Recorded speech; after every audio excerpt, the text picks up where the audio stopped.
And then tomorrow. All right, let's move on this side. Whenever you're ready. Yes. So King Lear is, or excuse me, a receptionist. Oh, there. So John just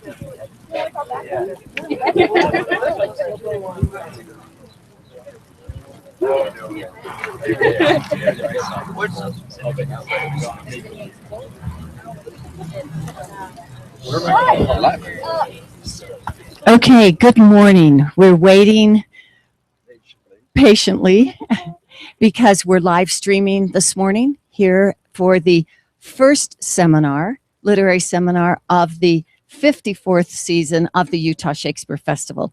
Thank you all so much for being here. Yes, thank you. My name's Nancy Melich, and I'm beginning my 12th season here at the festival in this position in the grove under the trees. And it's, thank you. Thank you, an even dozen. The live streaming means that everything you say here is recorded.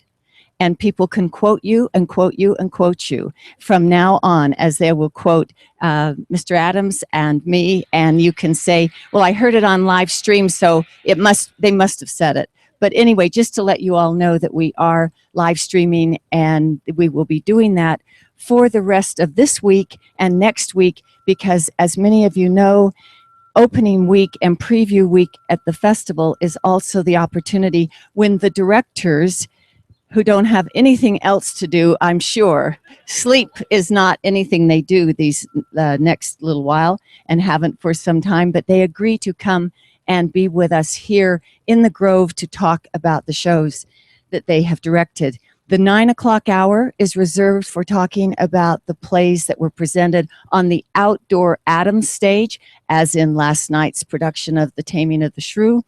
And at the 10 o'clock hour, we talk about the plays that are presented on the Randall stage. And before we start that, I just want to ask, is there anyone here this morning for the very first time to the Utah Shakespeare Festival? Welcome. Where are you from?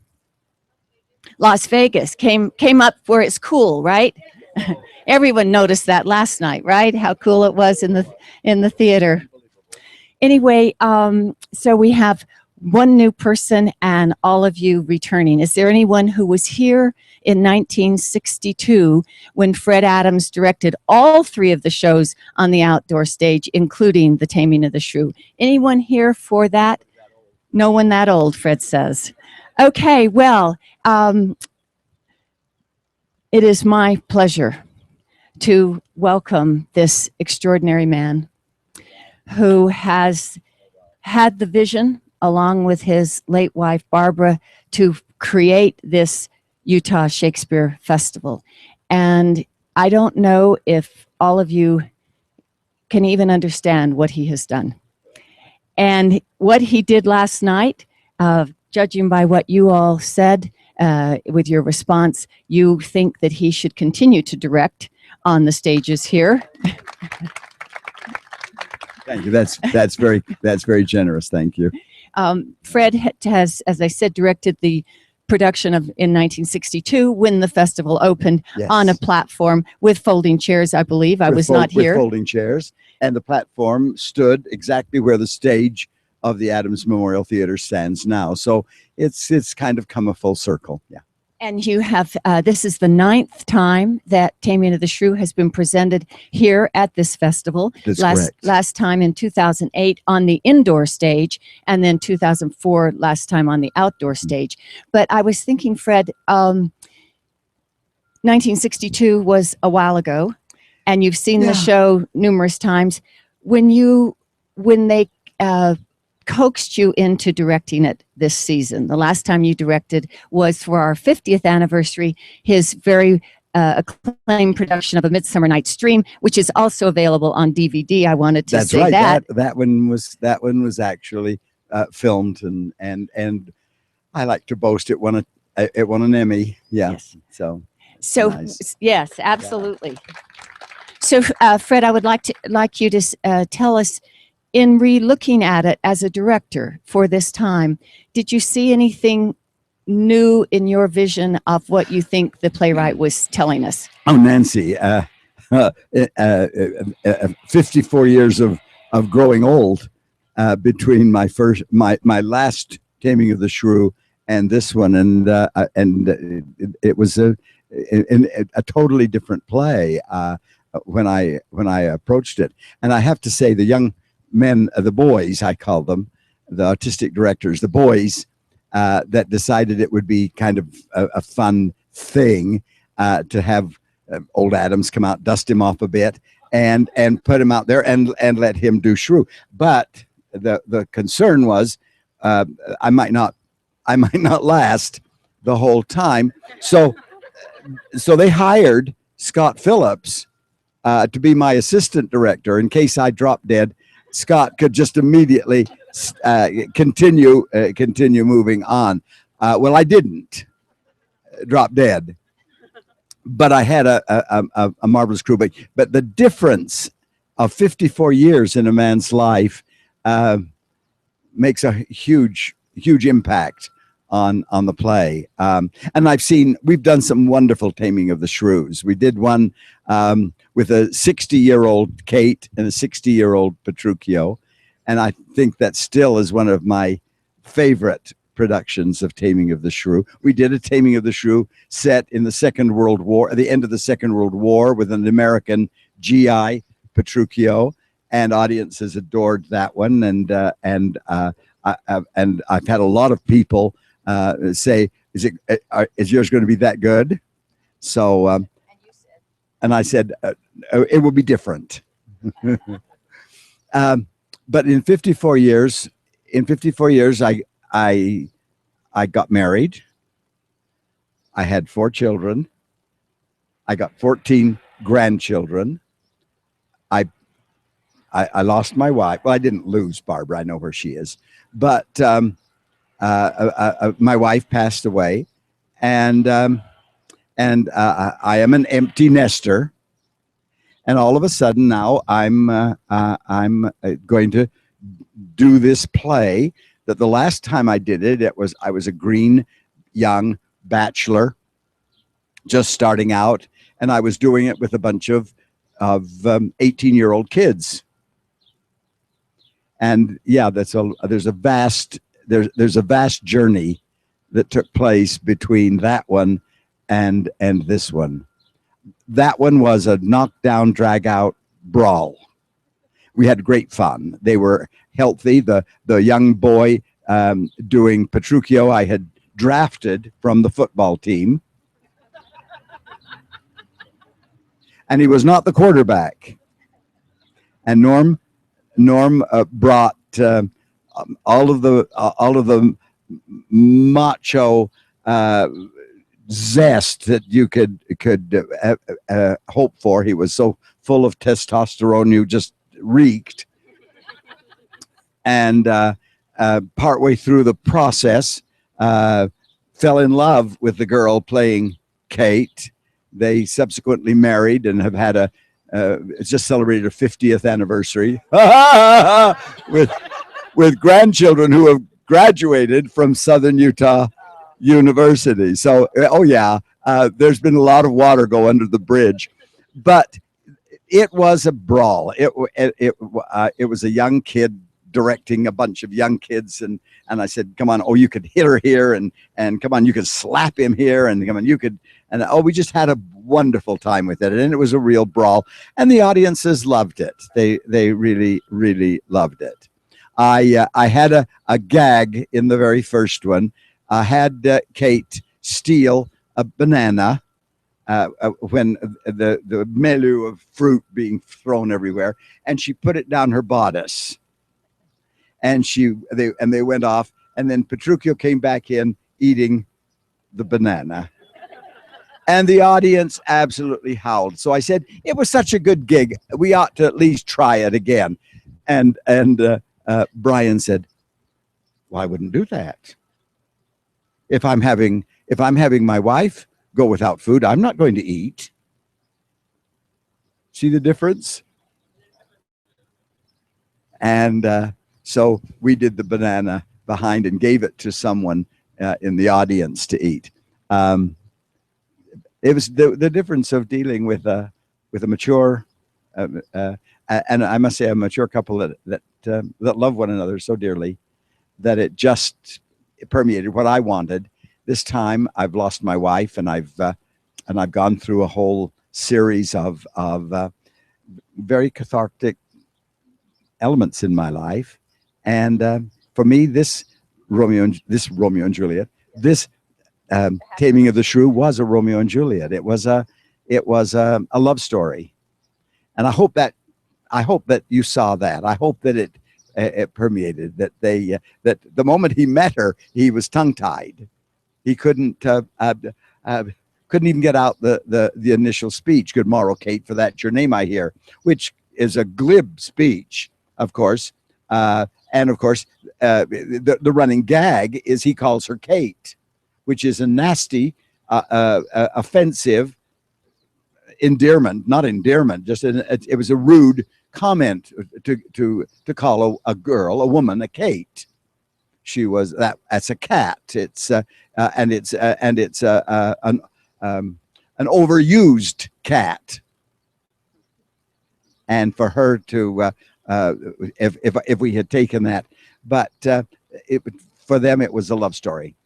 And of course, the convention, the idea in 2015 of domestic violence. Oh yes. And fortunately, that has become more in our conscience. Forbid. Right. So you're watching this, and as you said, the first moment when Catherine and Petruchio meet.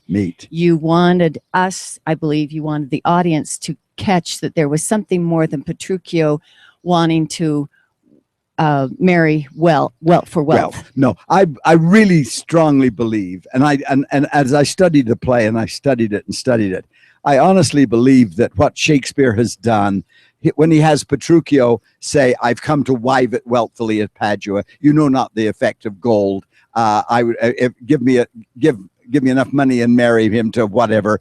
That's locker room talk. That's what men. That's the way men talk in the locker room after a golf game or a handball session. That's not what a man feels and says in his heart. But he wouldn't do that in a locker room. And to his buddy Hortensio, he's going to be just as rough and macho as he can. But it's locker room talk, and I believe that as you read the rest of the script and you discover all of the things that Petruchio says. "She ate no meat last night, nor none shall." In other words, Kate's not the only one going without food. They're all going to go without food. Now that isn't bullying. We're going to go through this together, hand in hand. We'll go through this, and I'll lower your resistance to the point that finally you'll realize that I'll do and give you anything if you'll just simply say, "Yeah, that's the moon." Then it's the sun if you say it's the sun, but moon when you say it's the moon. And when Kate learns that, Petruchio literally falls to his knees in tears. They've crossed the Rubicon. She's caught on. That's all it is. She hasn't been trained. She's caught on. She understands. Listen to her last speech. Her last speech to her sister and to this odious widow. Her last speech was, "Our strength is weakness, but our weakness is past compare." In other words, let him do the lifting. He'll do it for you if you let him. Let him earn the money, and you rest comfortably and quiet and warm at home. That's his job. And all we have to do is be weak enough that he has to take care of us, and we have everything we want, anything we want. and we could run him around by the nose. And ladies in the audience, is that true or is it not? It is. It is. I'm sorry. I went through the marriage game, and Barbara could get anything she wanted by crying. And so how do men get their way? I think living with a satisfied, happy wife is his way. Is the fun way. Spoken like a true diplomat. Yeah. Okay. Okay. So, questions or comments from people in the audience?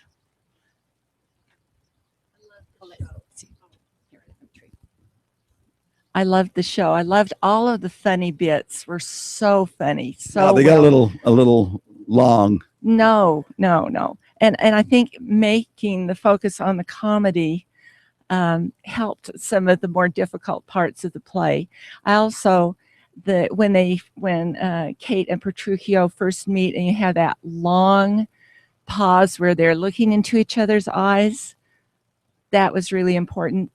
Also, when he gets down on his knees more than once, that really set a wonderful tone. And so fun to have you be the director. We just enjoyed that so much. Thank you. Well, I appreciate that. Thank you. Thank you very much. Bobbert. You are truly an amazing man. Oh, yeah, you think I am? It's taken you all these years, Bob, to find that out. My wife and I would like to hire you to just be with us all day and just talk to us. Okay. If we can. We'll pay you big bucks Okay. for that. Wow. But I do have a question. How much input from the actors did you get in your production as far as changing things and, working out the stuff? Oh, I think that's a very good question, Bob. Now, let me be very quick to say this. I probably should have said it right at the beginning. I had a concept. I wanted a love story. I had highlighted the areas in the script that I felt supported my approach. And the first time, and in fact, even when I put out my suggested list of casting for the directors at the very beginning, I said, if you cannot give me anyone else, I want Melinda Funstein for my Kate. I don't know if you've noticed, but you probably have. Melinda literally lights up a stage. She just is incandescent. There's something so absolutely magnificent and magical about her. And I didn't dare ask for the Brian Vaughn. And of course, Brian is the one doing the casting. So we went into a session, and Brian came to me and he said, you've asked for 3 different men that you're considering for Petruchio. He said, one of them is not coming back because of a Broadway contract. And one of them is not coming, we're not bringing in because there's not another role for him. And the third one, are you sure you want him? And I said, Brian, I'd give anything if it were you, but I can't ask for you. And he said, why not? And when I found out that they would do it, then to the question, what did the actors bring? I don't think there's a moment between Kate and Petruchio on that stage that Brian and or Melinda didn't design. I would say, whoa, maybe going a little too far, or hold it back, or wait a minute, hold that a little longer. But Brian is a very organic actor. It has to fit. It has to fit him. And if I gave him a particular bit of business, he had to munch on it for a while and think about it. Can I make this work? Is this something that I would do? And very often would come back to me and say, could we think of something else? That also, Aaron Gallagher Stirrell, who does Grumio, the clown, is is an extraordinary actor. He's had more credits. He played on Broadway for years in Phantom of the Opera, and he just has so many theater credits that when he come on into the moment and he'd start to do something, I would just kind of sit back and say, okay, let it go, and he would just run with it. The whole starting of the fire is him. We're going to cut it down a little bit. It got a little long last night, but at the same time, you were totally amused by it because that's the kind of an actor he is. So, and then I have actors on the total other end of the spectrum that I have to give them every single thing and tell them exactly how I want it to do. So it's a tightrope a director walks when you're dealing with professional actors. It's fun tightrope. It's a lot of fun, and it's wonderful to sit back and watch them bring such a rich catalog of materials that they can draw on and use. So it's great fun. I'm just trying to think. For example, and I'll bet you watched it in the setting of the second half when the servant comes out and he moves the chair and then he moves it a little bit more, then he moves it a little bit more, and Grumio comes on freezing to death and he looks over at the chair and he goes over and moves it, and then he goes on with the scene. That's pure, unadulterated Aaron Gallagher Stirrell. He has just got a catalog of shtick, and that was one of his. And he put it in, and I thought, oh dear, have we got the time for that in here? And so I asked Scott, what do you think? And Scott said, I think we keep it in. And then I asked the dramaturg, and he said, why not? And so, but see, I direct there's a whole team of people telling me what to do. I have Scott Phillips, who is my boss, telling me, suggesting to me what I do. And then we have a wonderful dramaturg, Frank. I hope sometime you can get Frank over here. Frank is just a brilliant, brilliant young man. And he would take copious notes, and he would very quietly come up to me and say, are you sure you want to do this or you want to do that? For example, the lute scene, Lucentio says, spit in the hole and tune again. So Hortensio took the lute and spit in the hole and started to tune again. Frank came up to me and said, that's not what it means. Good heavens, don't let him do that. That'll ruin the instrument. And I said, well, what is it? And he said, the pegs that tune it are in holes. You spit in the hole and it lubricates it, and then you can tune your lute better. I said, oh, okay. Well, why in the hell should I know something like that? That's why we have a dramaturg.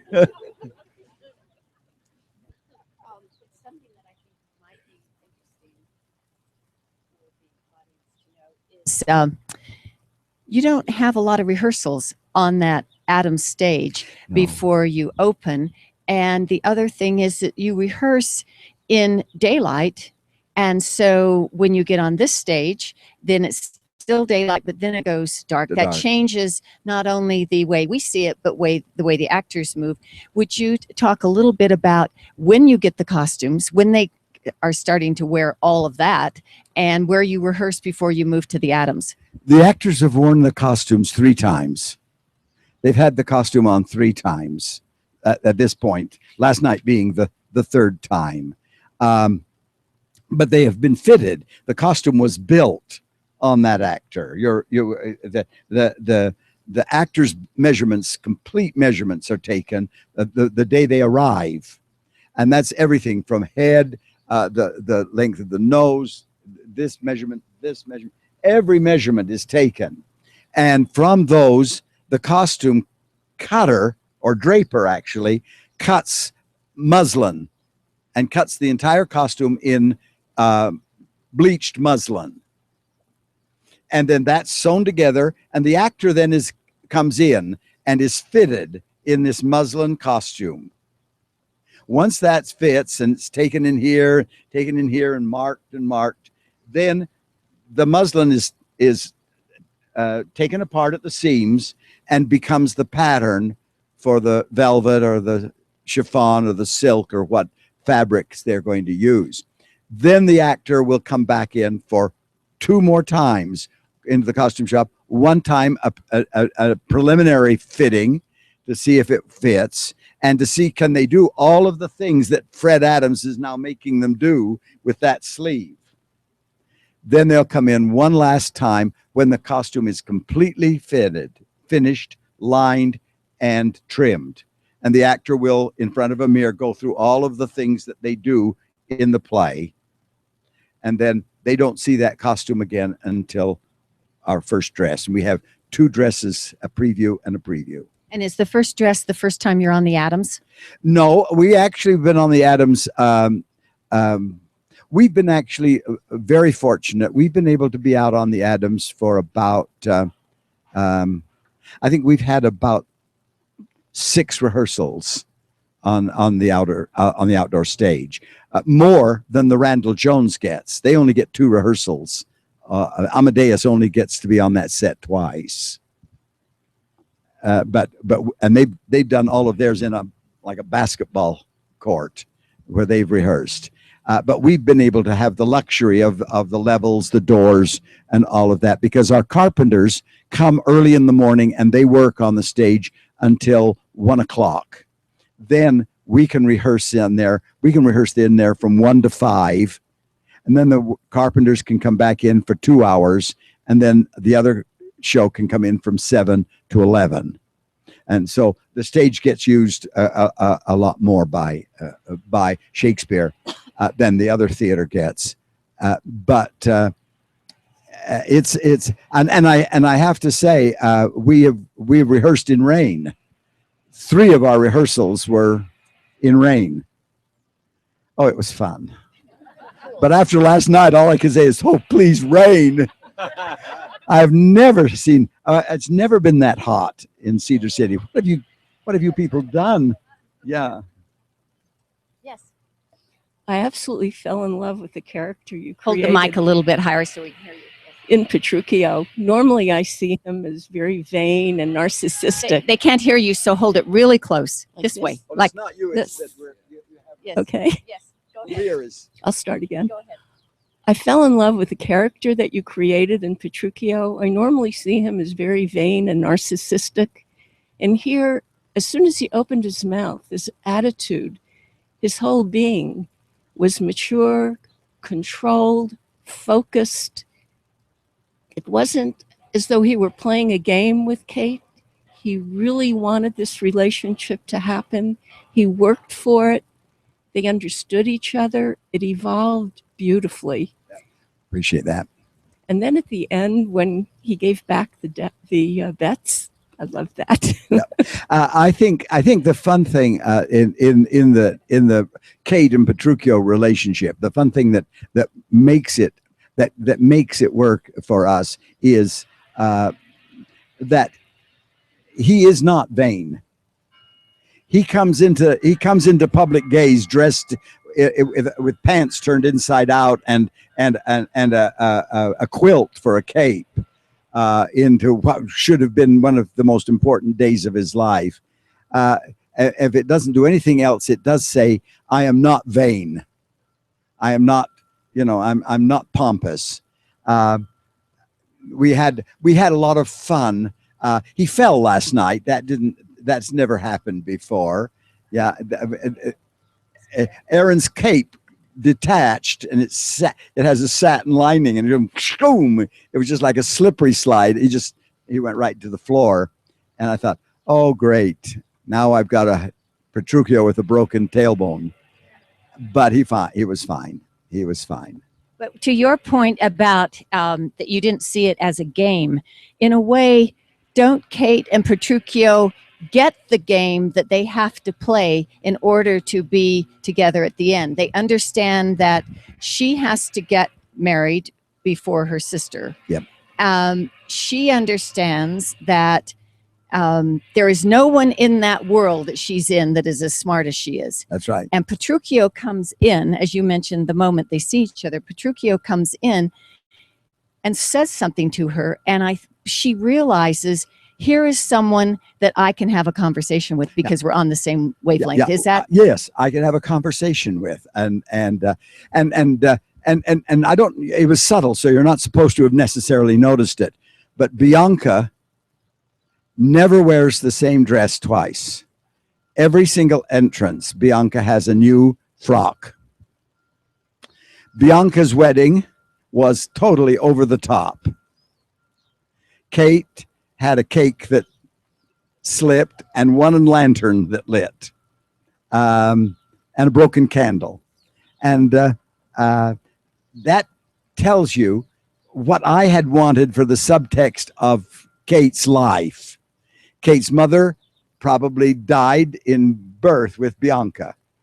Baptista spends his waking hours taking care of this child, bringing her up into adulthood, and has spoiled her because she was the baby and there was no one else to take care of her. And Kate was old enough to fend for herself. And I've seen this story done 100 times in students of mine at school. As a teacher, I have seen students who were totally passed over by their parent because the younger one took every bit of the parent's attention and care. And they come with a grudge. And Kate has a grudge. Nobody has loved her. There's been no room. There's been no one for Kate. And then here we bring Petruchio in. And Petruchio has come from another town. He's come to a university town, Padua, the seat of higher learning, hoping maybe here he'll find somebody unlike the hundreds and hundreds of Biancas in Verona. And he finds an intellectual equal, or maybe superior, I don't know. But at least he's willing to gamble on this, because a life with her would be exciting. Life with her would be stimulating and rewarding. Life with a Bianca, ay vey, I don't think so. And that's kind of the subplot that we wove for the preliminary backgrounds of this play. So, there's a lot, as always, there's a lot I could say about this. I'll try to limit it. I thought it was really, just from the very beginning of the play, I thought, wow, this is going to be a really interesting version of this play. I'm taking notice from the moment that Petruchio comes out with that bullwhip.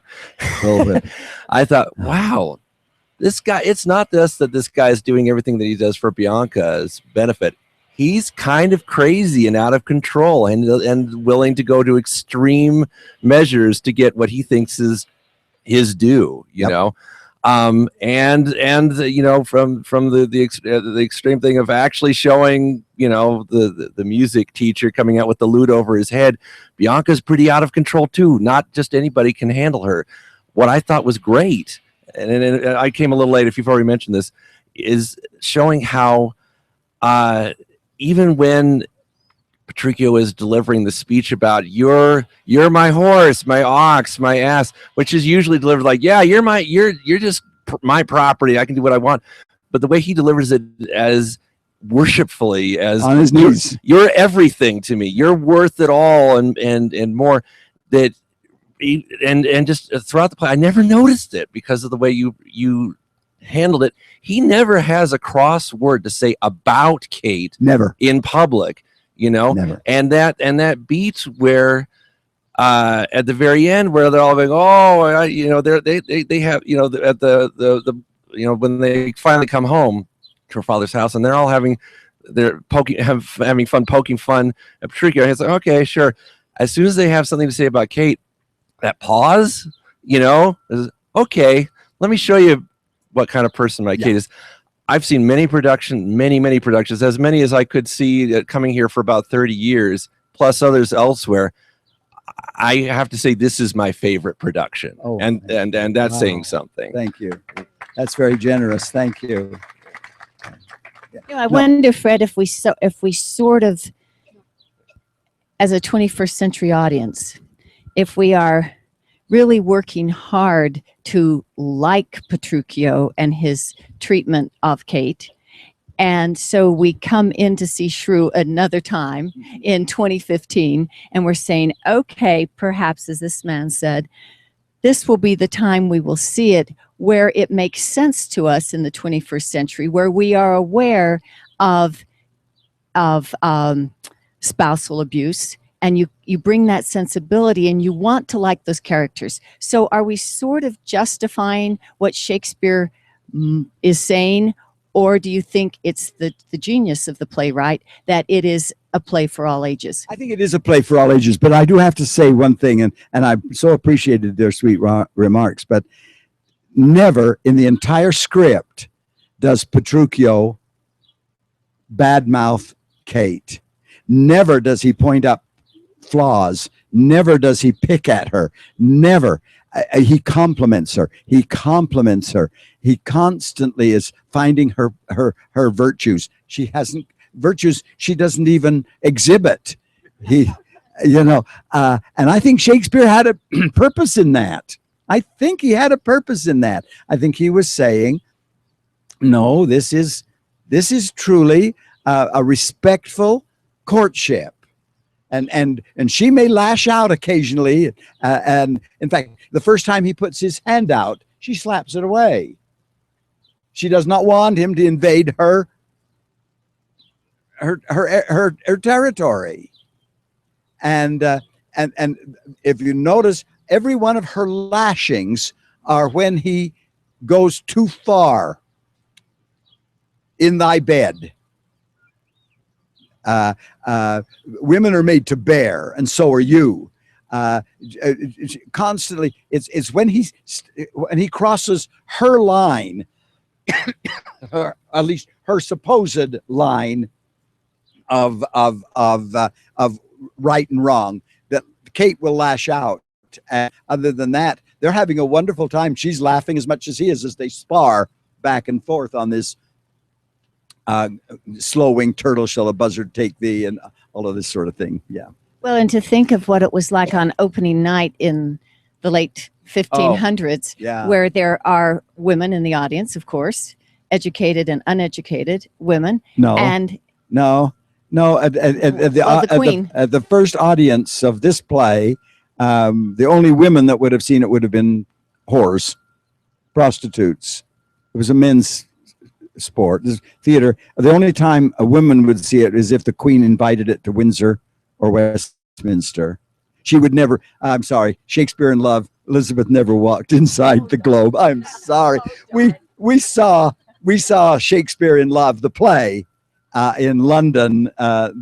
Nancy and I did this last spring. And of course, there's Elizabeth in all of her finery, sitting, in the bleachers, watching. I mean, that wasn't true. No, I'm sorry, it wasn't true. You were there. I was very young, but I was male, and so I was certainly allowed to be there. Only courtesans, only whores, prostitutes would have gone into the theater. Coarse women, not ladies, not refined ladies. But even at that, even though the story was based on a previous story that the audiences would have been familiar with. Yes. But I'm trying to imagine what it would have been like to be there opening night as a male, watching Catherine and Bianca, and how you can sort of imagine when they left the theater. Did they? The talk. Yes. What went to the Mermaid Tavern afterwards to discuss what they saw at the play that afternoon. This play, of course, was repeated and reproduced dozens and dozens of times during William Shakespeare's lifetime. It was not a play that was done once and discarded. It was one of those plays that was constantly asked for by the audience, and it was brought back like I Love Lucy. it was one of it was records of that the Lord in the Lord Chamberlain's office show that it was constantly being presented, and not only by Shakespeare's company. A week after it opened, the week after it was done, 2 companies in London were presenting it, stole it, went in with shorthand and wrote it down, taught the actors overnight, and mounted it and had it going within less than 5 days after its first premiere performance. No copyright then. No copyright, no copyright. And of course, Shakespeare did not make money on the writing of his plays. He made the money on the tickets that people bought to see the play.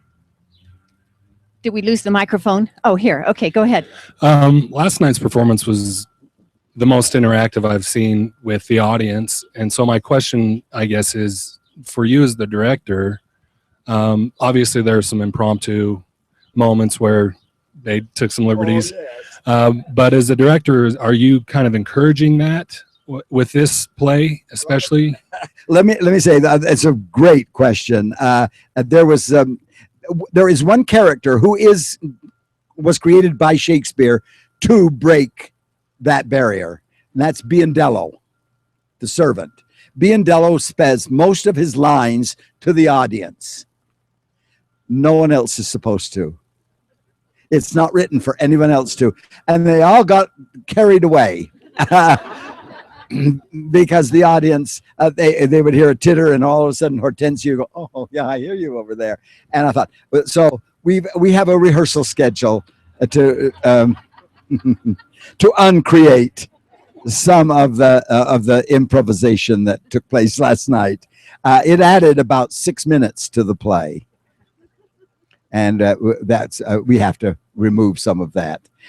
It was fun. An audience loves it, but it is not the intent of Shakespeare. Shakespeare wants Biondello speaks to the audience, and Biondello could go out into the audience and sit on someone's lap, but nobody else. Nobody else. Did it remind you a little bit of last year's, those of you who saw the Comedy of Errors last year that Aaron Galligan-Sturrow was in, as was Drew Shirley. And so was Drew. And there was a lot of interaction with the actors and the audience in Comedy of Errors. So you're going to have to... I have to reel them in. I have to reel them in a little bit. And I have to say this to this group, just to show the enormous amount of clout that I still have with the Utah Shakespeare Festival. When Brad Carroll went to the boys and said he wanted to do Comedy of Errors in a San Francisco gold rush setting, I came unglued, and I went right to Brian and I said, Brian, this is a huge mistake. It will turn our audiences off. Audiences will be offended. It will bomb. It will be a disaster.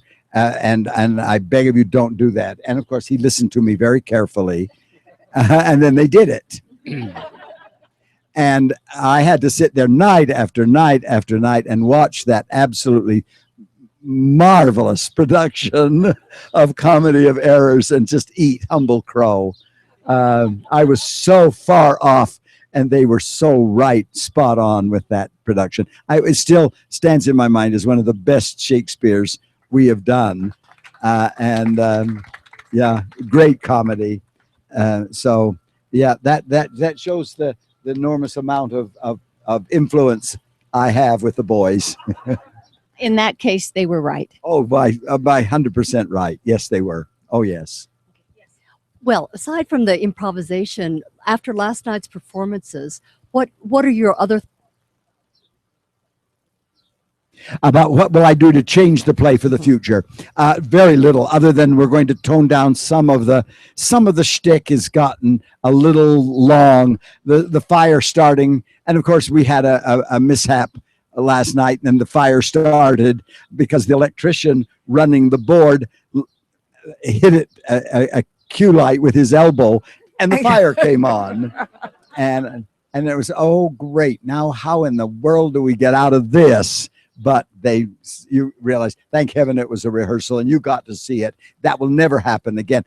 But that shtick took too long. You know what I mean? So we'll tone it down. We'll bring it in a little bit. We'll rein them in, and most of the fourth wall stuff we'll get rid of subtly, gently. I don't want to break their feelings, hurt their feelings at all, because these actors have brought so much investment to this piece that I don't want to say that was lousy, cut it out. I have to very subtly say, why don't we go down to the pastry pub and have a salad and talk about it. I was just thinking as you were talking about the development of Petruchio's personality. First of all, what a coup getting Brian Vaughan to play that part. I mean, who else could you imagine? But the one line that I thought was really so telling is when Kate is creating all this havoc and just being absolutely the perfect shrew, and everybody else is just so appalled by what is going on, and Petruchio just says, "A lusty wench." What a lusty wench! I love her all the more. Yeah, right. I mean, it's just he appreciates all this. I will also say one line that I missed because it just got almost glossed over, and maybe because I'm a writer, I hate missing it, is "thereby hangs the tale." Thereby hangs the tale. It's just almost thrown away.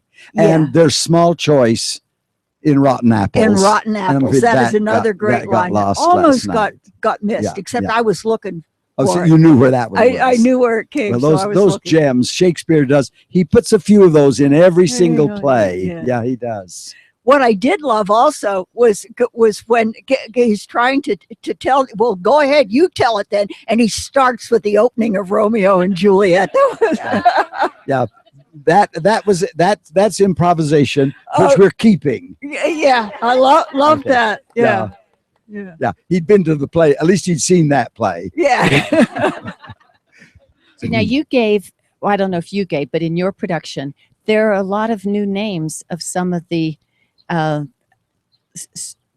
don't want to say lesser characters, but in 5 scripts that I have, those characters are usually called servants or townspeople.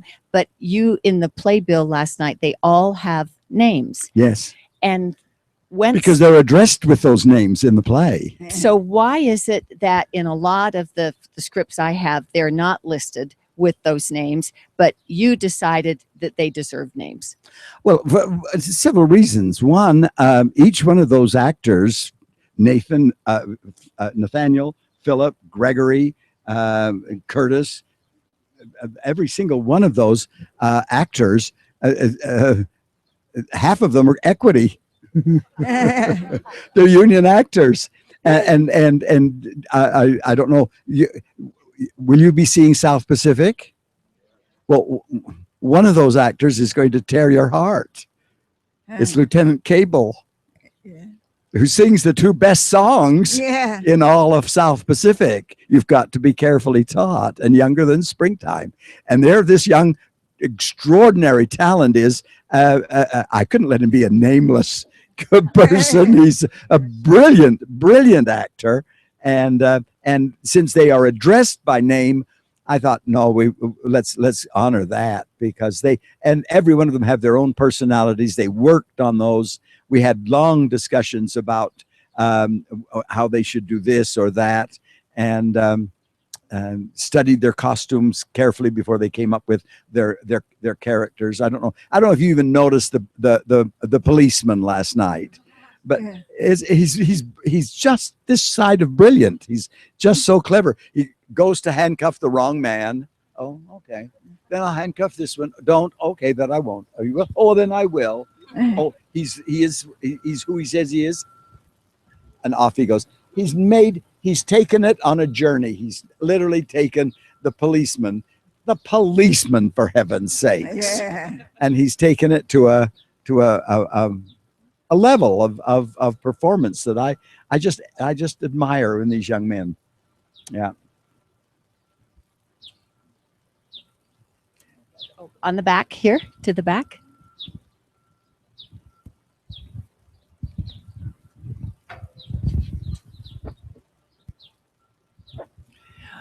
I really enjoyed the performance last night too.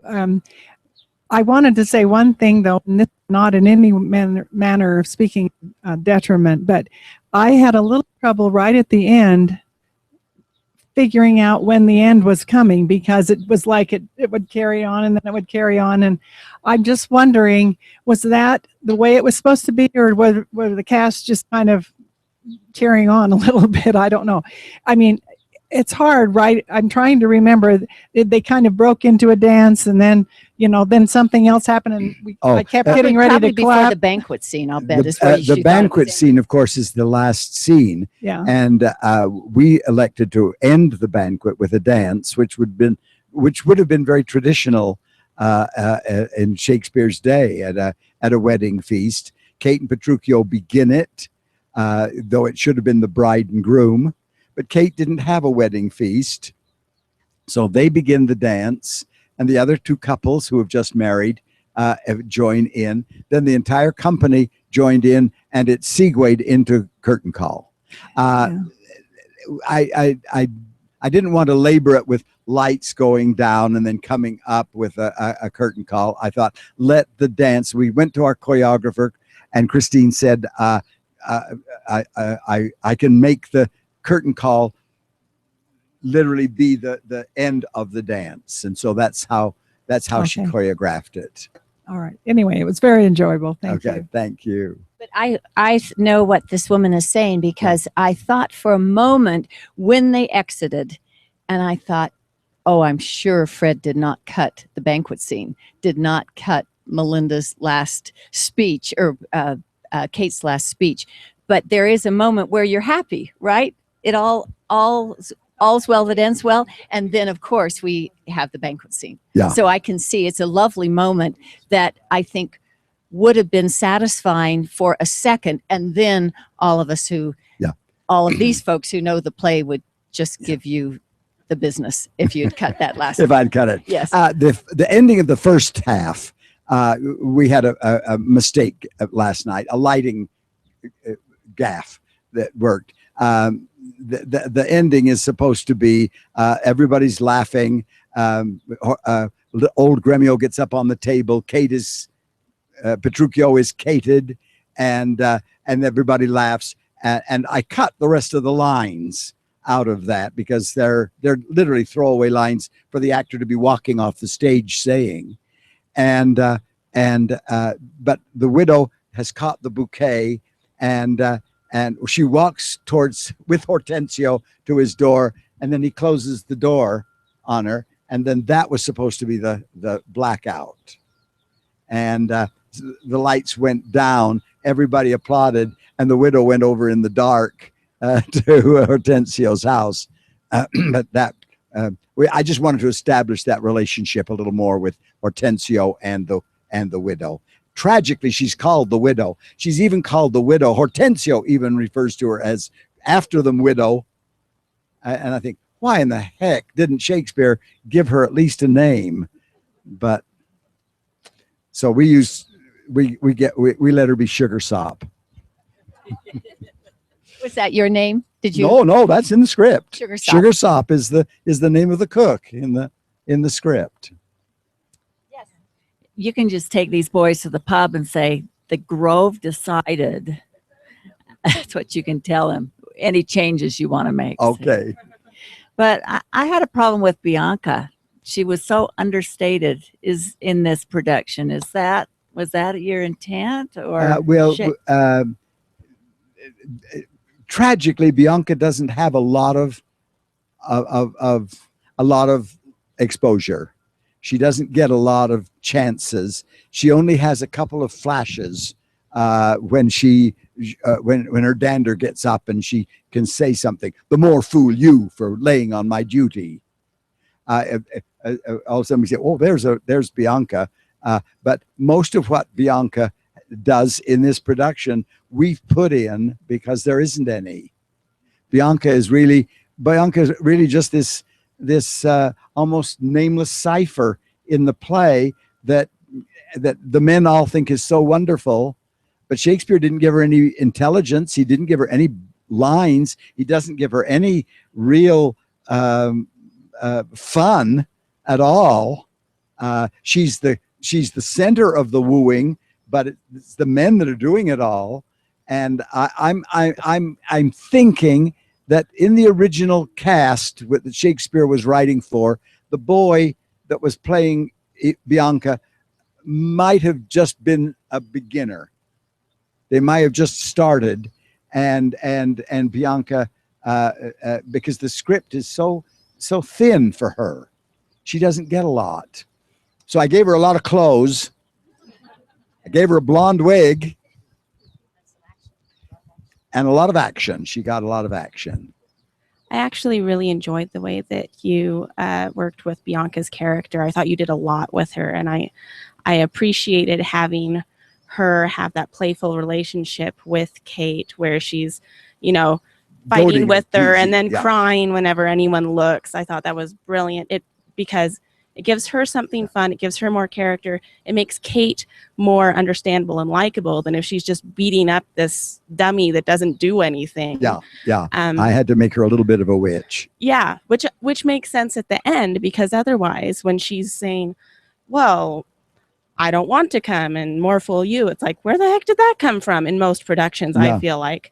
I also really appreciated having when they're talking, the boys are talking about Kate being tamed, having Bianca not appreciating that and saying, "Excuse me, what?" That I haven't seen that before, and I really appreciated that. I loved what you did with that character. She's my sister. Oh, wait a minute, she's my sister.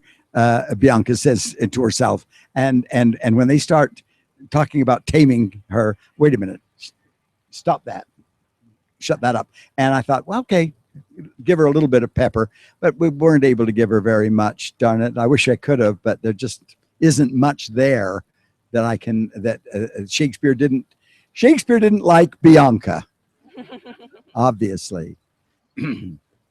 One final comment before we need to break. Oh, we need to. No. Well, I will just say then that life imitating art. As I was thinking about your production with a production where people get to choose, in a sense, who they end up with. Yeah. That how incredible is it? This is of the Supreme Court's decision today that says equality is for all in marriage in this country beginning today. Yeah. And you put on, I mean, talk about a landmark.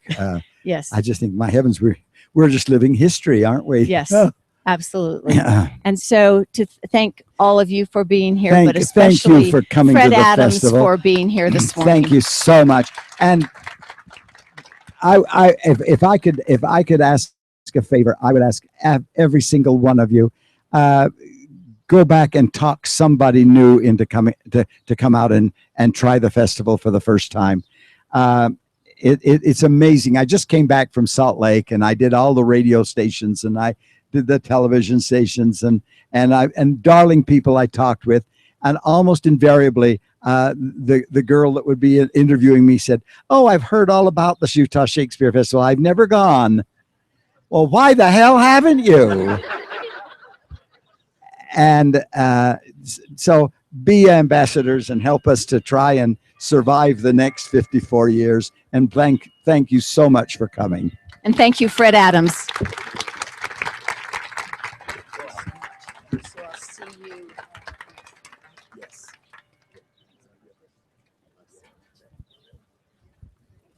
Okay, we'll take a quick break.